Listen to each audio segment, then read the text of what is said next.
Hey guys, how's it going? This is Penn, aka Kuma, and today I'm showing off my really old XNA Zelda style game. I made this about a year and a half ago in XNA 3.1 or whatever.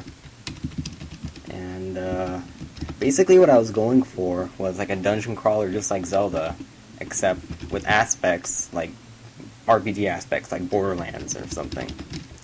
So, these red bars everywhere on the walls are the collision boxes, because right now I'm in debugging mode. And what you just saw there was a sprite sheet, which you can just browse around, or you can use the mouse to move this little pink box around, and decide what you want to click on, and like if I chose that tile, then use the numpad to put them down in different layers, 9 being the lowest, as far as behind the player, and 0 being the highest. So you can see I just put a little thing down there, put them on the 9th layer, which is the bottommost, so you can see on top of it. Put this one on the firstmost, and you go under it. So very basic in that aspect. You can make pretty complicated maps using this and reload this map, so there we go. Just so you can get back to the default. And this white box basically is the basically the crosshair for the editor. I want to call it crosshair, the cursor, yeah. So you can move the little character around, you press left shift, and you dash. That's also the hotkey for the editor, which is why that keeps popping up. And you have a stamina bar, which goes up as you level up. You press enter, it brings up your inventory. And a lot of the debug stuff is getting in the way of the inventory, but you have your stats, your name. I just chose Gordon Freeman because it's very long, I wanted to see if it fit. Attack, defense, speed, the speed at which your health regenerates, the speed at which your stamina regenerates, your current health, your current stamina, your cash. And item ID, that's just for debugging purposes, it's where you are in your inventory. As you can see, I have 3 weapons in here, and it displays each of their stats on this screen. Like so, except these two both have the same one. If I press Control G for debugging purposes, the game generates random weapons. All the weapons' stats are based off your character and his current, level. So each weapon has a required level, just like Borderlands, as you can see. Each one has different stats and a different appearance as well. So I can equip this one. I think so. Yeah, level 3, I think.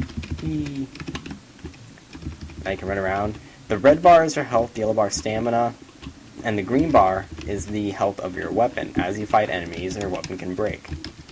And once it breaks, it's gone forever. So you can repair weapons with, I made an item called repair powder that's kind of hard to find, and it's kind of like Dark Cloud in that sense, where you use repair powder and it fixes your weapon, but if it breaks, then it's gone for good and you're screwed. And the little tiny blue bar underneath the weapon health is your experience points, which are just at some random number for debugging purposes.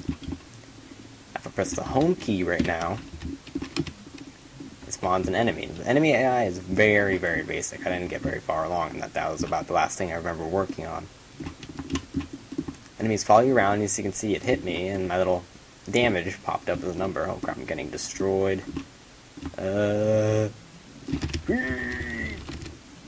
you beat the enemy, and then money pops up, so you can run around and grab the money.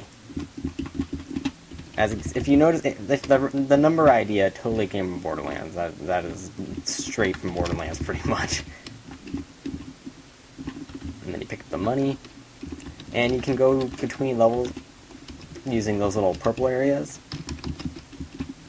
As you can see, there is lighting. You just press this button to put down some lights.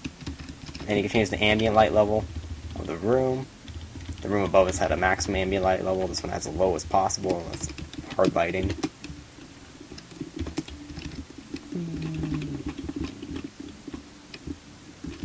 Go outside. And you may have noticed the little time counter in the top right. The time counter, the day, the time, and the remaining time, I pretty much knocked off Majora's Mask. I knocked off as many games as possible with this. Yeah. So, day 1 of 3, the remaining 57 hours, and the current time is 3 p.m. Oh, and also there is a night system, where, after I think it's like 6, 7 o'clock, it becomes night, and all the sprites basically is darker. It has like a night theme outside.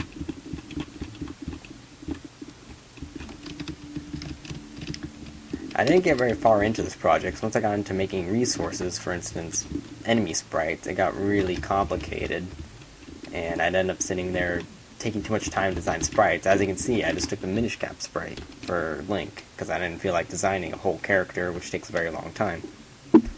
I probably should have, but oh well. I didn't. I'm only one man. This took a long time to program in XNA. It has file management. I can press the E key, and you see right there it says current level number. It goes up and down. So if I load level 10, which there is none, pops up an error. If I load level 4, I think it is. Oh, we're in level 4. Level 5.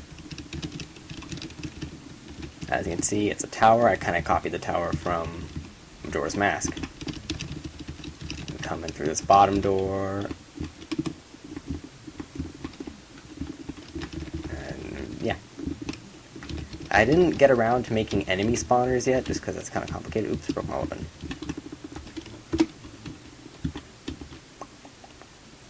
Oh wait, never mind, I didn't make weapons break yet. They just sit in your inventory for the time being. Inventory, I programmed very poorly. I'm very disappointed in the way I did the inventory, but oh well.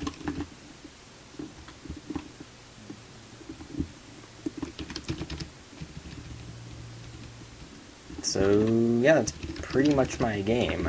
I'll go around this. Yep, that's my, I think I called it Project Moonfall or something like that. But then I realized that the attempt to bring Majora's Mask to the 3DS was also called that, so oh well.